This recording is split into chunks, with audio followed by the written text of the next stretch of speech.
الحمدللہ رب العالمین والصلاة والسلام علی سید المرسلین اما بعد فاعوذ باللہ من الشیطان الرجیم بسم اللہ الرحمن الرحیم. پڑھیے الصلاة والسلام علیک یا رسول اللہ وعلی آلک واصحابک یا حبیب اللہ. الصلاة والسلام علیک یا نبی اللہ وعلی آلک واصحابک یا نور اللہ. درود پاک پڑھنے کے بے شمار فضائل و برکات ہیں. بہت سارے فضائل درود پاک کے احادیث کے ذریعے اور بزرگان دین کے واقعات کے ذریعے ہمیں سننے کو ملتے ہیں، مگر آج جو حدیث پاک ہم سنیں گے اس پہ ہمیں یہ احساس ہوگا کہ درود پاک پڑھنا تو باکمال کام ہے، بڑی سعادت ہے، بڑی روحانیت ہے، لیکن اگر درود پاک پڑھا نہ جائے، درود پاک زندگی میں شامل نہ ہو، اور بالخصوص جب سرکار دو عالم صلی اللہ تعالی علیہ وآلہ وسلم کا نام مبارک سنا جائے، ان کا نام لیا جائے، اور اگر اس وقت بھی درود پاک نہ پڑھا جائے تو یہ کتنی بڑی محرومی بھی ہے اور کتنی بڑی اس میں وعید یعنی اس کی سزا بھی ہے.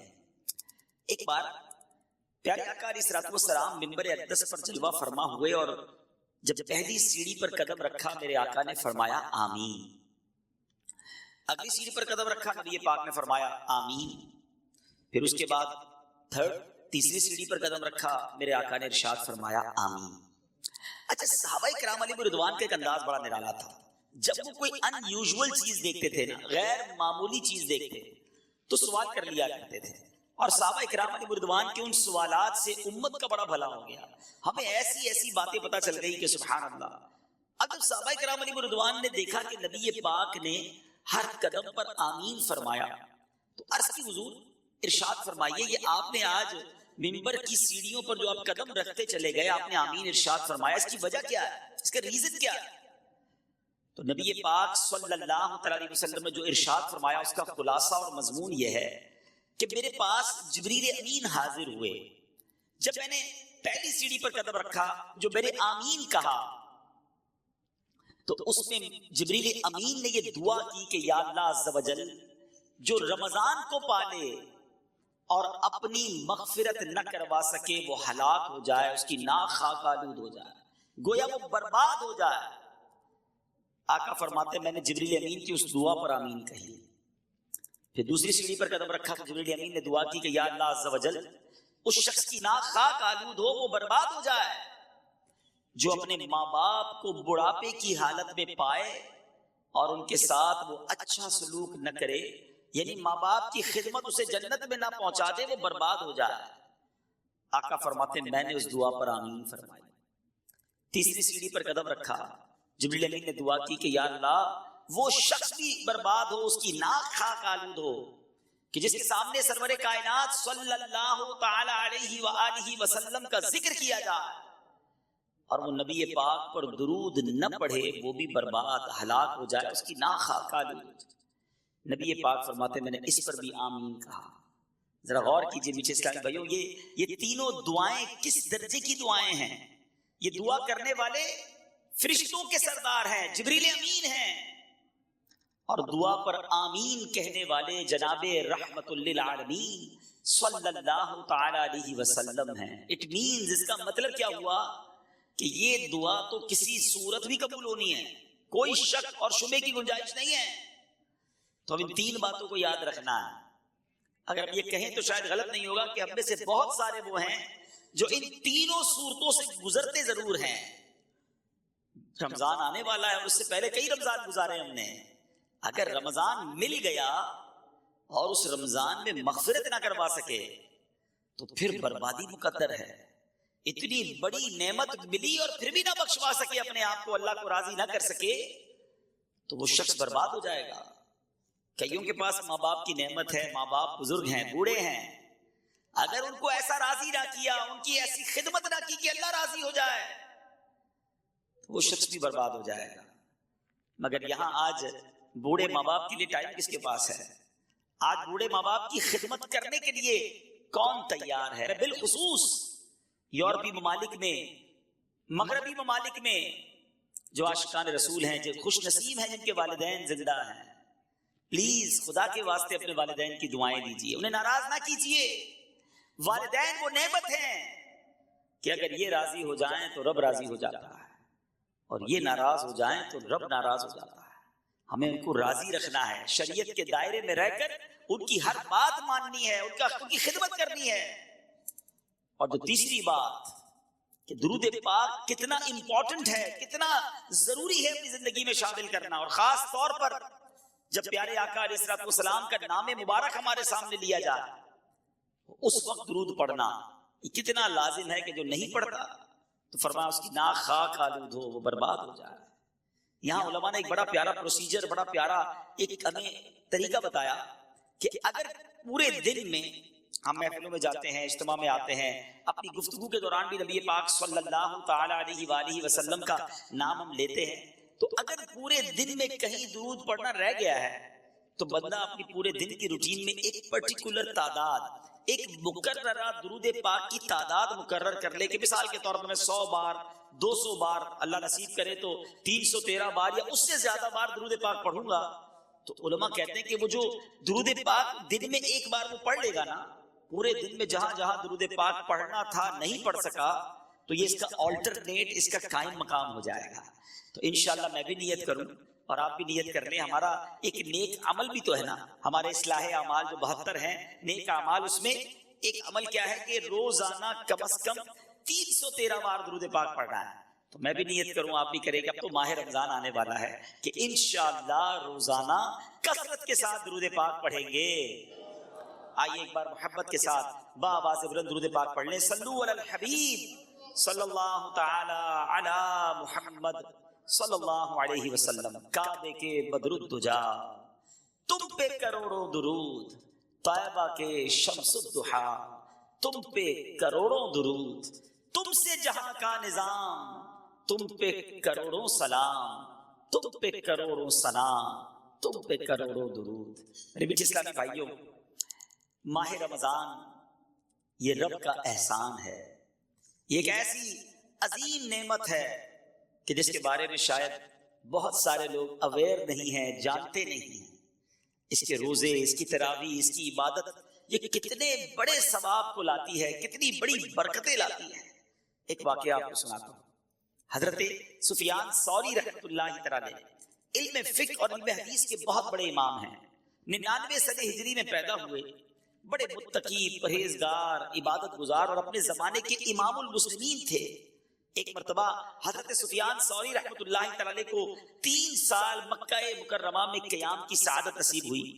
فرماتے ہیں مکہ مکرمہ میں ایک شخص تھا، وہ روزانہ دوپہر کے وقت حرم شریف میں آتا، طواف کعبہ کرتا، 2 رکعت واجب الطواف ادا کرتا، پھر مجھے سلام کرتا اور اپنے گھر چلا جاتا۔ اس کا روزانہ کا یہ معمول تھا کہ وہ آتا، طواف کرتا، نفل پڑھتا، مجھے سلام کرتا، چلا جاتا۔ مجھے اس ایک بندے سے بڑی محبت ہو گئی۔ ایک بار یہ ہوا کہ وہ سخت بیمار ہو گیا۔ حضرت سفیان ثوری کہتے ہیں میں اس کی عیادت کے لیے گیا، تیمارداری کے لیے گیا، اس کی حالت نازک تھی۔ اس نے مجھے وصیت کی کہ جب میں فوت ہو جاؤں تو آپ مجھے اپنے ہاتھوں سے غسل دیجیے گا، میری نماز جنازہ ادا کیجیے گا اور مجھے تنہا مت چھوڑیے گا، ساری رات میری قبر کے پاس تشریف فرما رہیے گا اور منکر نکیر کی آمد کے وقت مجھے تلقین فرمائیے گا۔ بڑی کمال کی یہ وصیت تھی، اور چونکہ آپ کو اس شخص سے بڑا پیار ہو گیا تھا، دل میں جگہ بن گئی تھی، تو آپ نے اس کی بات جو ہے وہ ایکسپٹ کر لی کہ ٹھیک ہے میں اس وصیت پر عمل کروں گا۔ اب آئیے لگے ہاتھوں یہ بھی سن لیں کہ تلقین کیا ہوتی ہے۔ یہ کمال کا ایک طریقہ ہے اور بہت سے کو شاید نہیں پتا ہوتا، اور یہ احادیث میں یہ طریقہ ملتا ہے کہ تلقین کا معنی ہے، میننگ آف تلقین نصیحت کرنا، سکھانا، کسی کو ٹرین کرنا، سکھانا۔ جب میت کو قبر میں اتارا جاتا ہے، مٹی ڈال دی جاتی ہے، اس وقت کوئی شخص قبر کے سرہانے کھڑے ہو کر میت اور اس کی ماں کا نام لے کر پکارتا ہے، یعنی یا فلاں بن فلانا، ٹھیک ہے نا۔ مثال کے طور پہ کسی کا نام اگر اختر ہے اور والدہ کا نام آمنہ ہے تو یا اختر بن آمنہ پکارے گا۔ مردہ اس کی آواز تو سنتا ہے مگر جواب نہیں دے گا۔ اس کے بعد تلقین کرنے والا دوبارہ پکارے گا، یا اختر بن آمنہ، جو بھی نام ہوگا اس کا۔ اس بار مردہ اس کی آواز سن کر سیدھا بیٹھ جاتا ہے۔ تلقین کرنے والا تیسری بار یوں پکارے گا یا فلاں بن فلانا. اس بار مردہ اس شخص سے کہتا ہے مجھے تلقین کر، اللہ پاک تجھ پر رحم فرمائے. اچھا وہ تلقین کرنے والا مردے کا جواب نہیں سنتا، لیکن یہ قبر میں ہو رہا ہوتا ہے. اب تلقین کرنے والا کہتا ہے اذکر ما خرجت علیہ من الدنیا، یاد کر دنیا سے کس حال میں گیا تھا. شہادت ان لا الہ الا اللہ وان محمدا عبدہ ورسولہ، تو گواہی دیتا تھا کہ اللہ پاک کے سوا کوئی عبادت کے لائق نہیں اور محمد صلی اللہ تعالی علیہ وسلم اللہ کے بندے اور رسول ہیں. وَأَنَّكَ رَضِيتَ بِاللَّهِ رَبًّا وَبِالْإِسْلَامِ دِينًا وَبِمُحَمَّدٍ نَبِيًّا وَبِالْقُرْآنِ إِمَامًا، تو اللہ پاک کے رب ہونے پر، اسلام کے دین ہونے پر، محمد صلی اللہ علیہ وسلم کے نبی ہونے پر اور قرآن کے امام ہونے پر راضی تھا. یعنی اب قبر کے پاس کھڑے رہ کے کوئی شخص یہ کہے تو مردہ قبر میں سن رہا ہوتا ہے. اللہ اکبر. جب تلقین کرنے والا مردے کو یہ بتاتا ہے نا تو حدیث پاک میں آتا ہے منکر نکیر یعنی قبر میں سوال پوچھنے والے فرشتے ایک دوسرے کا ہاتھ پکڑ کر کہتے ہیں چلو اب ہم اس کے پاس کیا بیٹھے ہیں، لوگ تو اس کو دلیل سکھا چکے ہیں، اس کو جواب پتا چل گئے ہیں. اللہ اکبر. مرنے والے پر یہ کام کرنا، یہ تلقین کرنا بڑا احسان ہے. اگر تھوڑا سا وقت نکال کر تلقین کرنے سے مرنے والا سوالات قبر سے بچ جاتا ہے تو تلقین کرنے میں ہرگز سستی نہیں کرنی چاہیے. یاد رہے کہ یہ تلقین جو ہے عربی زبان میں ہوگی، تو یہ یاد کر لیں. اللہ کرے کہ ہمارے بچے بھی یاد کر لیں تو ہمارے انتقال ہونے کے بعد قبر میں جائیں تو کوئی سرہانے کھڑے ہو کر اگر یہ تلقین کر دیتا ہے اور مردے کا بھلا ہو جاتا ہے تو سبحان اللہ، یہ تو بہت بڑا احسان ہے اس پر. اچھا یہ یاد رہے کہ ایک تو تلقین عربی میں ہوگی اور مرنے والے کے ساتھ اس کی ماں کا نام لینا ہے. اگر والدہ کا نام نہیں پتا تو تمام انسانوں کی والدہ حضرت حوا رضی اللہ تعالی عنہا کا نام لینا ہے.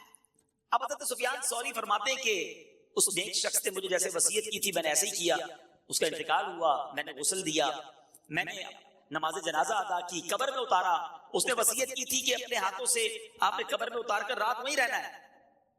میں قبر کے پاس بیٹھ گیا، ذکر و اذکار چلتے رہے. کہتے رات جب سب لوگ چلے گئے تو میں نے اس کو، مجھے اونگ آ گئی، نیند آ گئی. حالت نیند میں مجھے غیبی آواز آئی، کوئی کہہ رہا تھا اے سفیان اس کو تیری تلقین اور قربت کی کوئی حاجت نہیں ہے، ہم نے خود ہی سے انس دے دیا ہے، خود ہی سبحان اللہ اللہ کی طرف سے اس پر برکتیں نازل ہو گئی ہیں اور تلقین بھی کی ہے. حضرت سفیان کہتے ہیں کہ اس کو کس عمل سے یہ رتبہ ملا، اتنا بڑا مقام اسے کیسے ملا؟ تو آواز آئی رمضان المبارک اور اس کے بعد شوال المکرم کے 6 روزے رکھنے سے. حضرت سفیان ثوری فرماتے ہیں اس ایک رات میں 3 مرتبہ میں نے یہ خواب دیکھا، میں رحمت مغفرت دوزخ سے آزادی کا سائل ہوں، میں رحمت مغفرت دوزخ سے آزادی کا سائل ہوں، ماہ رمضان کے صدقے میں فرما دے کرم مولا، برات دے عذاب قبر سے نارے جہنم سے، ماہ شعبان کے صدقے میں کر فضل و کرم مولا، نہیں درکار وہ خوشیاں جو غفلت کا بنے ساما، عطا کر اپنی الفت اپنے پیارے کا تو غم مولا. اے میرے میٹھے اسلامی بھائیوں، سب کو آپ سب کو مبارک ہو کہ اللہ پاک کے کرم سے، اس کے فضل اور احسان سے ایک بار پھر رمضان مبارک تشریف لا رہا ہے. ابھی چند دن بعد ایک شام آئے گی جب نگاہیں آسمان کی طرف لگی ہوئی ہوں گی، چاند دیکھنے کی کوشش کی جا رہی ہوگی، ایک طرف سے آواز آئے گی دیکھو وہ رمضان کا چاند نظر آ گیا. اس کے ساتھ ہی مساجد سے یہ اعلان ہونے لگیں گے سب عاشقان رسول کو مبارک ہو، عظمتوں رفعتوں برکتوں مغفرتوں والے مہینے رمضان المبارک کا چاند نظر آ گیا. انشاءاللہ اللہ نے چاہا جلد یہ اعلان سنیں گے انشاءاللہ. مرحبا صد مرحبا، پھر آمد رمضان ہے، کھل اٹھے مرجھائے دل، تازہ ہوا ایمان ہے. یا خدا ہم عاصیوں پر یہ ایک بڑا احسان ہے، زندگی میں پھر عطا ہم کو کیا رمضان ہے. اے میرے میٹھے اور محترم اسلامی بھائیوں، رمضان کی عظمت سمجھیے، رمضان کا مقام سمجھیے، یہ مہینہ رب کریم کی بارگاہ میں کس قدر بڑا مرتبہ رکھتا ہے۔ ہمیں شاید بہت سارے ناظرین کو یہ تو پتا ہے، قرآن کی آیت بھی سنی ہوگی، شہر رمضان الذی انزل فیہ القرآن، رمضان کا مہینہ جس میں قرآن اترا۔ مگر شاید بہت سارے ناظرین کو یہ نہیں پتا کہ اللہ کریم نے جو 4 بڑی آسمانی کتابیں اس دنیا میں نازل فرمائی، تورات، زبور، انجیل اور قرآن، سبحان اللہ، میرے آقا علیہ الصلوۃ والسلام فرماتے ہیں کہ حضرت ابراہیم کے صحیفے رمضان کی پہلی رات نازل ہوئے، تورات شریف رمضان کی 7ویں رات نازل ہوئی، انجیل شریف رمضان مبارک کی 14ویں رات نازل ہوئی، اور ابن ابی شیبہ کی روایت میں ہے کہ زبور شریف رمضان المبارک کی 6 تاریخ کو نازل ہوئی، سبحان اللہ، اور شب قدر کو سبحان اللہ رب قرآن مجید جو ہے اس کو نازل کیا گیا۔ تو اے میرے میٹھے اسلامی بھائیوں، آپ ذرا غور کیجئے کہ 4 بڑی آسمانی کتابیں جو ہیں وہ اللہ کریم نے پورے سال میں جو مہینہ پسند فرمایا وہ رمضان کا مہینہ ہے، اور قرآن جو رب کا کلام، آخری کلام، سرچشمہ ہدایت جو ہے وہ میرے آقا علیہ الصلوۃ والسلام کے قلب منور پر 23 سال کے عرصے میں درجہ بدرجہ اور یوں سمجھیے کہ وقفے وقفے سے جبریل امین لاتے رہے، وہ نازل ہوا۔ تو اے میرے میٹھے اسلامی بھائیوں، ذرا غور کیجئے اس مہینے کا مقام کیسا ہے، یہ کتنی بڑی اللہ کی مہربانی ہے کہ رب کریم، بس اب اللہ سے دعا کرتے ہیں کہ یا اللہ یہ چند دن بھی خیر سے نکل جائیں، ہمیں خیر کے ساتھ، عافیت کے ساتھ ماہ رمضان عطا بھی فرما، اور اس مہینے میں خوب روزے رکھنا، تراویح پڑھنا اور عبادتیں کرنا نصیب فرما۔ میرے میٹھے اسلامی بھائیوں، سرکار غوث اعظم پیران پیر شیخ عبد القادر جیلانی رضی اللہ تعالیٰ عنہ کیا خوب فرماتے ہیں، رمضان میں کتنے حروف ہیں؟ را، میم، ضاد، الف اور نون۔ غوث پاک کتنی پیاری تفصیل بیان کرتے ہیں کہ را سے مراد رضوان اللہ یعنی رضا الہی ہے، میم سے مراد محابات اللہ عن العصاة یعنی اللہ پاک کی گناہ گاروں پر رحمت اور مہربانی فرمانا ہے۔ لفظ رمضان میں جو تیسرا حروف ضاد ہے اس سے مراد ضمان اللہ یعنی اللہ پاک کی امان ہے۔ چوتھا لفظ الف ہے، اس سے مراد الفت اللہ محبت الہی ہے۔ آخری لفظ نون، اس سے مراد نور اللہ۔ سبحان اللہ، اس سے پتا چلا کہ رمضان مبارک اللہ پاک کی رضا ملنے کا مہینہ ہے، گناہ گاروں پر رحمتیں برسانے کا مہینہ ہے، اللہ کی طرف سے امان ملنے کا مہینہ ہے، اللہ پاک کی محبت نصیب ہونے کا مہینہ ہے، اور سنو رمضان نور الہی ملنے کا مہینہ ہے۔